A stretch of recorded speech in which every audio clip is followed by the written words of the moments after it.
Is it really possible to get a comfortable, easy pedaling, sturdy, and stable full suspension fat tire e-bike for around $1,500?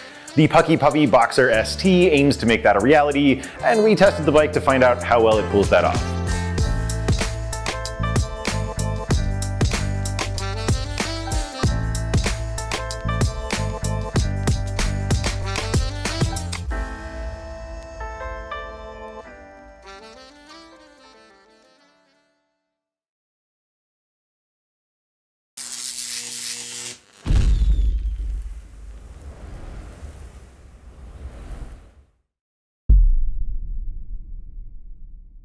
Welcome in, I'm John with Electric Bike Report, and again, this is the Puckipuppy Boxer ST. Right away, you can see that this bike looks like a bit of a powerhouse. With full suspension, 4-inch fat tires, and a powerful rear hub motor, it's built for riders who want comfort, stability, and power, all without spending a fortune. Full suspension fat tire e-bikes like the Boxer are popular for good reason. They are smooth, capable, and extremely versatile. The wide knobby tires give you great traction on everything from pavement to dirt and gravel, while the suspension takes the edge off bumps and rough terrain. Add in a capable motor with a cadence sensor, and you've got a bike that flattens hills and keeps you cruising comfortably. The challenge with this style of e-bike is usually cost. Many models easily pass the $2,000 mark. That's where Puckipuppy steps in. They've been making affordable e-bikes that ride like costlier machines, and the Boxer ST follows that same playbook. At around $1,500, it's a full suspension fat tire e-bike that feels like it should be priced at least a couple $100s more. On our first few test rides, a few things stood out right away. The suspension did a solid job of smoothing out bumps in rough pavement, despite being relatively entry level, and since the Boxer is a Class 2 and 3 e-bike with 5 preset speed limits, it can be quick when you want it to be, or a bit more relaxed when you don't.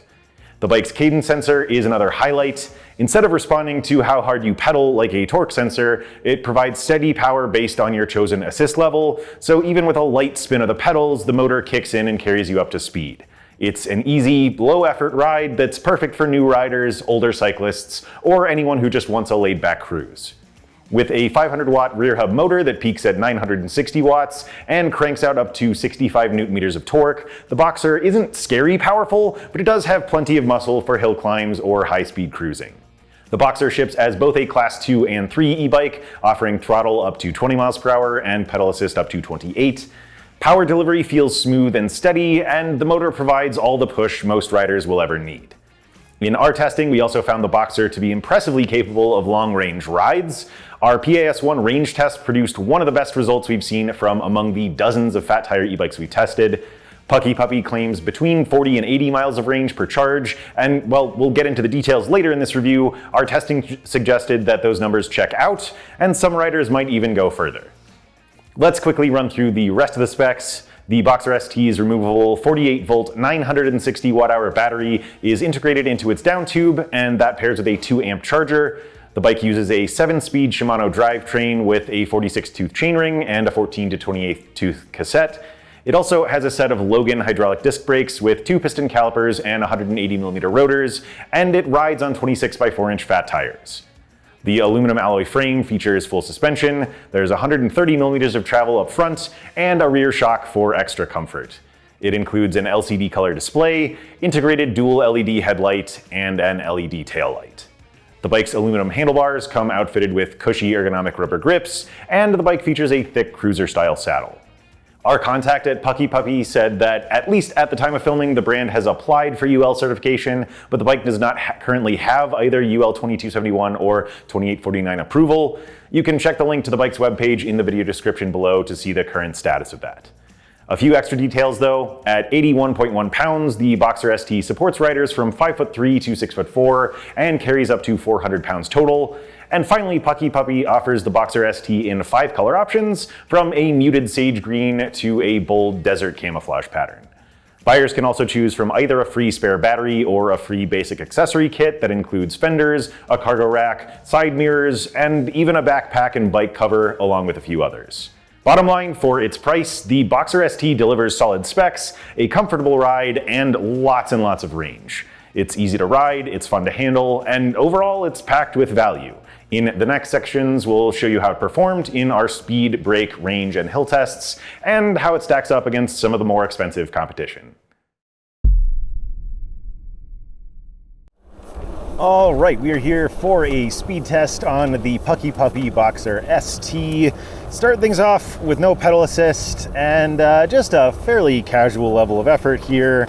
I'm pedaling at about 8 miles per hour, maybe a little above, just with my own leg power. Now, I'm not putting a lot of effort in. I could get faster here, but I do want to see what the sort of preset speed limits are. So let's go ahead and go up to PAS 1. All right, motor engaged very quickly. Not too strong, nice and helpful though. So I am going to shift up to, I think, 4th gear. Pedal pretty casually with the cadence sensor here so that I'm not really, adding too much to what the motor's doing. But let's get around down here, see where we land. So I am, pretty much soft pedaling here just to see what the motor's going to do. And it looks like we're cruising kind of right between 10 and 10.5 miles per hour by the bike's display. All right, let's go up to PAS 2. All right, nice strong acceleration, but not super punchy, just steady and capable. So we are cruising quite a bit faster now, up to kind of right around 15.5, maybe between 15.5 and 16. Yep, all right. Let's go up to PAS 3, and we're going to go all the way up to 7th gear here. All right, we are definitely picking up quite a bit of speed, up to right around 21 miles per hour. Yep, maybe a little over. I'm gonna wait till we get around the bend here to bump up to the next assist level. All right, let's go ahead and go up to PAS 4. All right, yeah, this thing's definitely starting to take off. Very powerful motor. Up to right around 26, maybe a little under. Yep, kind of right around that nose. I'm going to slow down a little bit and finish things off in PAS 5. Let's see how this thing takes off.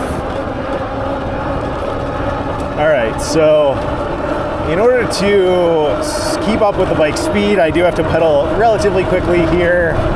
So I'm just gonna relax and ghost pedal, just keep turning the cranks and let the motor do the work. But yeah, we are exceeding 28, so we're actually over 30 a little bit. Glad there's not too much traffic out here today. All right, right around there. Let's go ahead and check out the throttle. All right, then the second part of our speed test is going to be throttle acceleration, where we see how quickly we can go from 0 to 20. Let's go ahead and start in 3, 2, 1, go. All right, so, gradual start, fairly steady, picking up, not too punchy, not scary, feels good, and we're at 20, a little above. All right, let's go ahead and bounce back to the studio. As you saw in those video clips, I took the bike out on a flat paved section of our local shared use trail and rode it in each pedal assist level using only casual pedaling. That's one of the nice things about this bike's cadence sensor. It doesn't need you to pedal hard, it just cares that the cranks are turning and then the motor handles the rest. My test showed that the motor delivers a smooth, linear increase in power as I stepped up through the assist levels. My average speeds were 8.1 miles per hour with no assist, 10.4 in PAS 1, 15.7 in PAS 2, 21.1 miles per hour in PAS 3, 25.9 in PAS 4, and then 30.4 miles per hour in PAS 5. As a Class 2 and 3 e-bike, the Boxer ST is designed for throttle speeds up to 20 miles per hour and pedal assist up to 28. Since my PAS 5 results pushed slightly past that, we'd encourage Puckipuppy to dial in the top limit to stay within the standard Class 3 rating and avoid any issues where local speed regulations are enforced. I also tested the bike's throttle and found it steady and lively without feeling too punchy. Riders can fine-tune acceleration strength through the display settings, which range from 1 for gradual takeoff to 5 for maximum punch. Overall, the Boxer ST delivered balanced power, a smooth progression between modes, and plenty of speed for both relaxed cruising and sporty riding, all of which is pretty impressive considering the bike's 500-watt motor. Now let's talk about the range test, and again, this is where the Puckipuppy Boxer ST really turned heads. Using our standardized testing process, we rode the bike in both its lowest and highest levels of pedal assist to see how far it could travel on a single charge from its 48-volt, 960 watt-hour battery.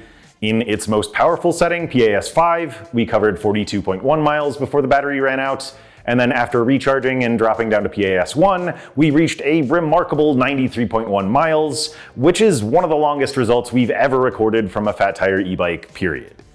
For context, similar bikes we've tested averaged around 35 miles in their max power tests and roughly 64 miles in their lowest assist levels.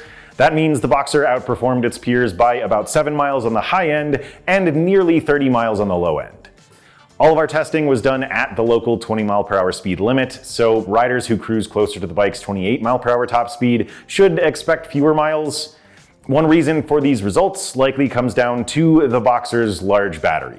Competing models in this category typically carry smaller batteries that average 783 watt hours, which means less energy storage overall. But even more impressive is how efficiently the Boxer used that energy in its PAS 1 test. The bike used an average of 2 fewer watt hours per mile than its competition, which allowed it to stretch that extra capacity even further. To put that into perspective, only a small handful of the many fat tire e-bikes we've tested have performed as well or better in both range tests. So credit where credit is due, the Boxer ST isn't just comfortable and powerful, it's an endurance champ. So whether you want to go fast or take it slow, this bike delivers exceptional mileage and efficiency for its class and price. Next up is our hill test, which we perform at a location we call the Devil's Backbone. This is a half-mile climb with an average grade of about 8% and roughly 217 feet of elevation gain. So in other words, it's steep enough to make even some powerful e-bikes work for it. We performed this test twice, once using only throttle power and again using the bike's highest level of pedal assist. Let's go see how things went when our test rider Justin took the bike up the hill, and then I'll see you back here shortly to talk about the results. All right, we are out on this Puckipuppy in PAS 5 doing the throttle test up the Devil's Backbone. And feels pretty peppy so far. 19.8 before this first section. 16.5 right now. And we're gonna kind of bottom out right at 13.4 miles per hour on that there. Now, we're starting to get back up to speed again. We're 16.8. Top right about 17 miles per hour before this first turn. And we are at 13.7 miles per hour, 13.1, 12.8, 12.6, 12.3. So gonna bottom right about 12.1, 12.2. Tap those brakes and see what we get back up to before this first light post. Right now I'm at 12.2 miles per hour. We're gonna cross that lamp post right at 13.3 miles per hour.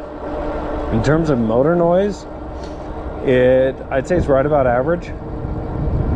And I mean, I'm still hearing that rear hub, which I like to hear. It just makes it sound a little more natural to me. And the frequency is on the lower side, so I don't hear it as much. So I like it. Again, right about average. In terms of power output, felt very peppy out of the gate. Climbing up the hill, I mean, we'll see the results. Feels a little bit more controlled. Notice I do have this in safe mode, not free mode, so you can put it in even a faster mode than this. And I'll let you listen now for a few minutes or a few seconds.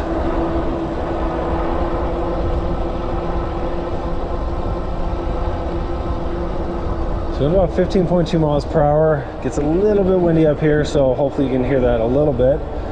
And we're gonna finish this right at 13 miles per hour.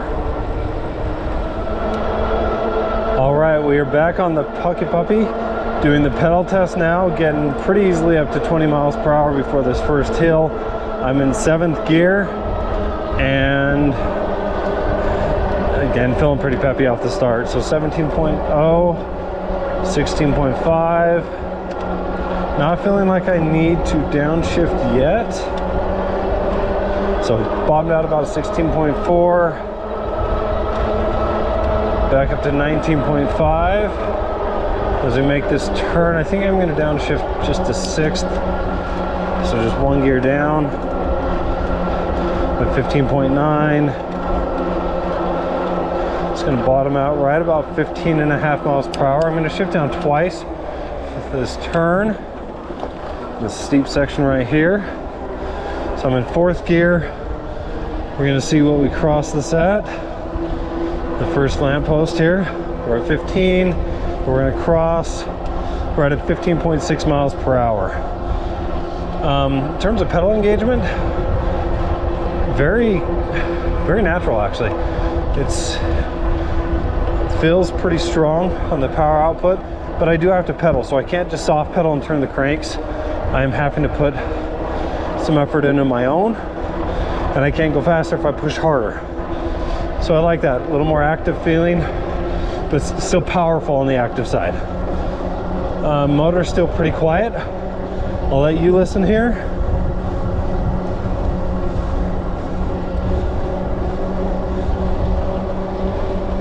Yeah, not sure if you're gonna hear that. It's a little bit quieter when I'm pedaling. I think we'll have a pretty good result.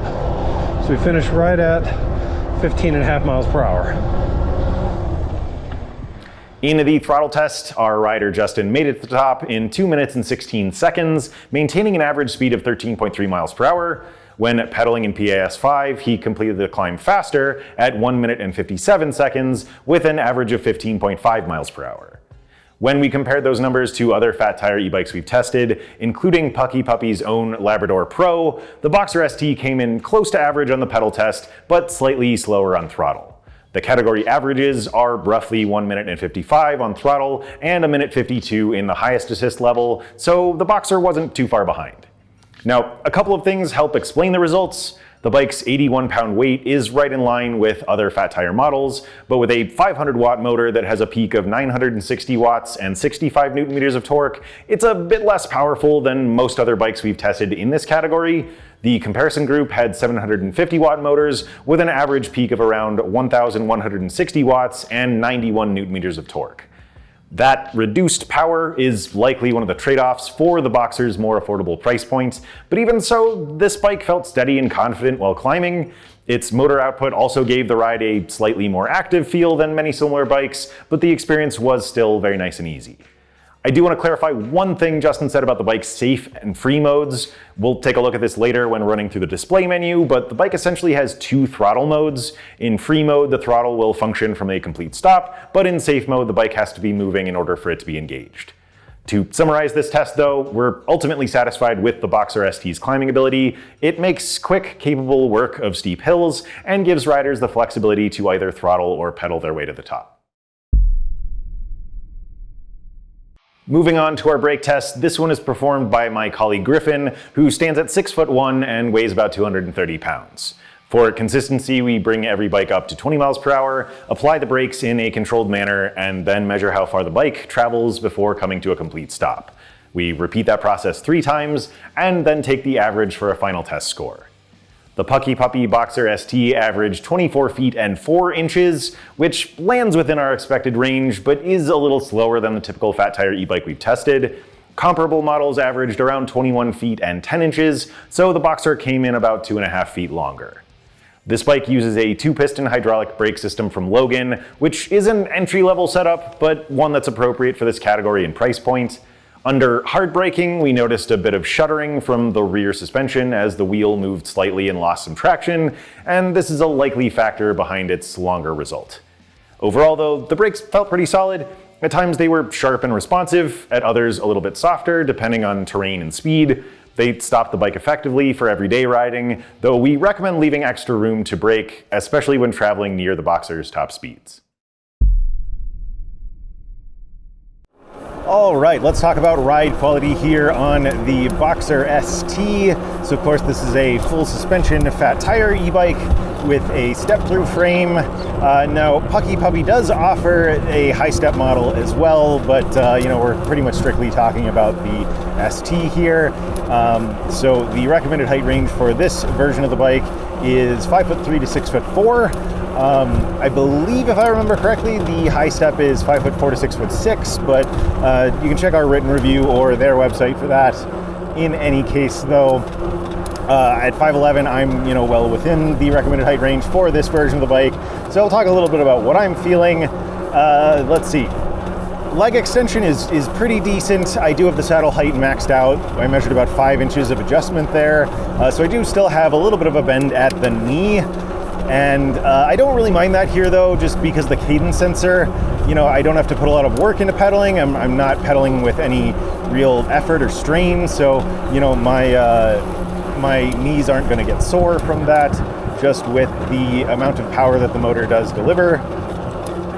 And then on the reach side of things, so we have got a standard threadless style stem up front, and that is not adjustable there. So any changes to reach that you would want or need to make, you'd have to either consider swapping out the stem, or you can also make some adjustments with the rail on the saddle there. So that's what I did, just change the saddle position a little bit, and the reach feels nice and dialed in. So I've got a little bit of a forward lean here, but it's not super aggressive. It's very comfortable. I'm putting a little bit of weight on the handlebars, but that's really spread out well because of the ergonomic rubber grips. So yeah, again, everything is just very comfortable. The ride itself is very smooth, and that really comes down to the suspension that we talked about. So there's a coil fork up front that has preload adjustment and a lockout feature, and Puckipuppy advertises 130 millimeters of travel on that. But then of course we have the shock as well in the rear that smooths out bumps on your tail end. And yeah, I mean, riding on pavement feels great. And then I haven't done a ton of off-roading, but what I have done also felt pretty smooth. So very good in terms of overall comfort on this bike. You also do get a little bit of extra cushion from the tires.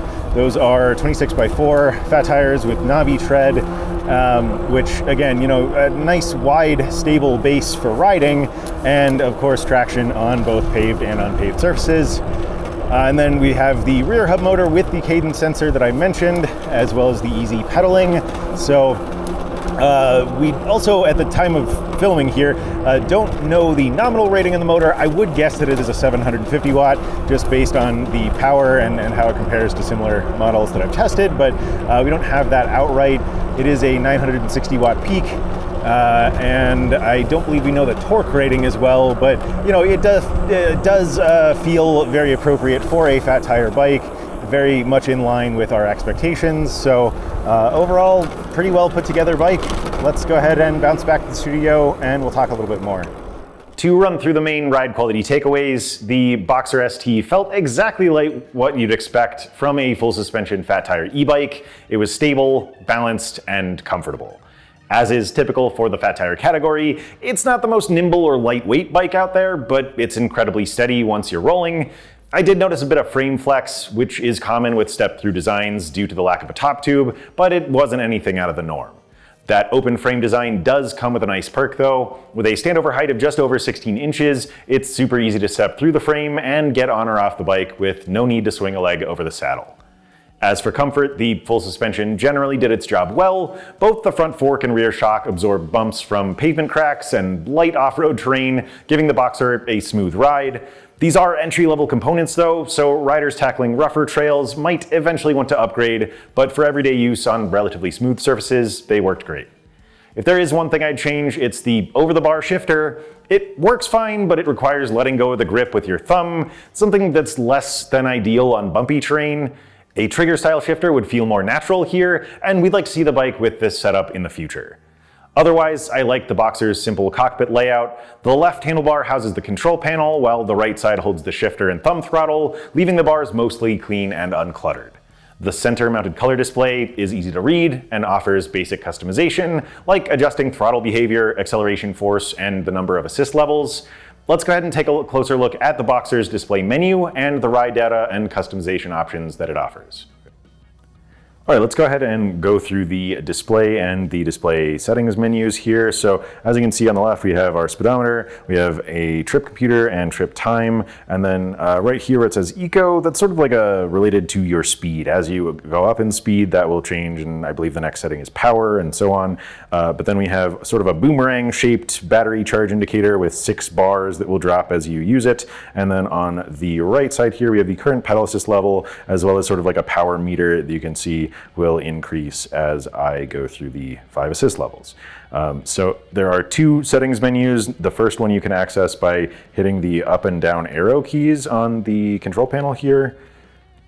And so this one is pretty basic, just allows you to adjust the brightness. We are at the brightest right now. You have your units between metric and imperial. We have startup mode, which is basically your throttle. So as I mentioned earlier, free mode lets the throttle start from a complete stop, whereas if you're in safe mode, the bike has to be moving before you can engage the throttle, and then you can reset the trip computer here. So the power button is basically your enter, and then the light button here in the bottom is to go back. So we'll just go back to the main screen, and then to get into the more complex display menu, you'll hold the arrow keys and the light button for a few seconds.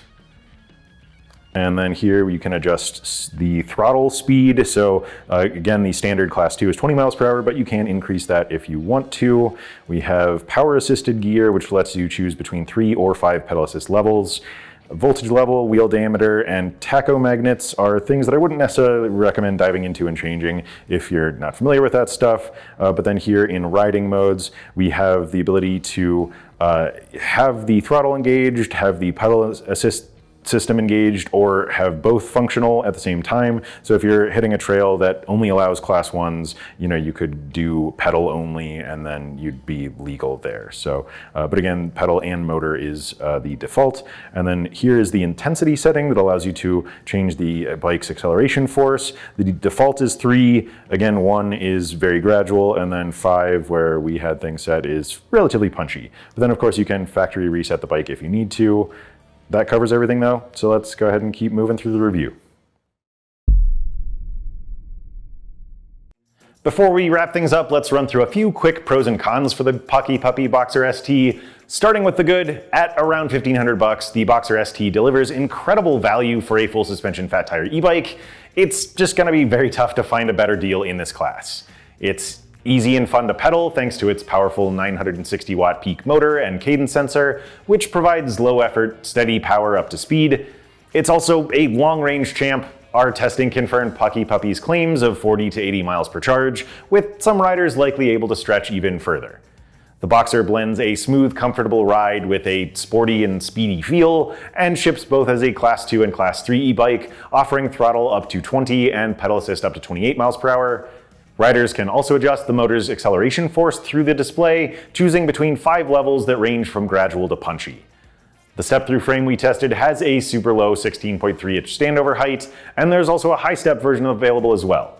Plus, this bike comes in 5 color options, including a rugged camo design for outdoor enthusiasts. On the other hand, we'd like to see Puckipuppy swap out the over-the-bar shifter for a trigger-style setup to make gear changes smoother and safer off-road. And finally, since the Boxer exceeded its Class 3 speed limit in testing, we'd encourage a stricter cap to keep it compliant with local e-bike laws. Wrapping things up, the Puckipuppy Boxer ST proved to be a pleasant surprise. Budget-friendly e-bikes often feel budget-friendly, but this one stood out as feeling generally well-built and being a generally well-rounded machine for its price. For a full suspension fat tire e-bike in the $1,500 range, it definitely offers a ton of bang for the buck. As we saw in testing, Puckipuppy made a few understandable trade-offs to keep the price accessible, but overall the Boxer ST delivers an impressive amount of performance for the money. Its braking power and hill climbing speed landed just below average, likely due to its rear suspension movement and modest motor output. But when it comes to range and overall ride quality, the Boxer really shines thanks to a massive 960 watt-hour battery, good programming, solid geometry, and of course the full suspension. Our main critiques were pretty simple. A different shifter and more strict top-end speed limits would round out the bike nicely. Beyond that though, the Boxer ST largely checks all the right boxes. It's accessible, comfortable, and stable, perfect for aging riders, beginners, or anyone who wants a smooth and capable on and off-road experience without breaking the bank. If you'd like to learn more or pick up one for yourself, check out the links to our written review and Puckipuppy's website in the description box below. I'm curious, would you plan to spend more of your time riding off-road, or would you be more likely to stick to paved paths or roads? Let us know down in the comments section. Feel free to send us any questions you might have. Please be sure to like and subscribe if you found this review helpful, and please help to support us by using our affiliate link when making a purchase. But thanks for taking a ride with me today. Again, I'm John with Electric Bike Report, and this is the Puckipuppy Boxer ST.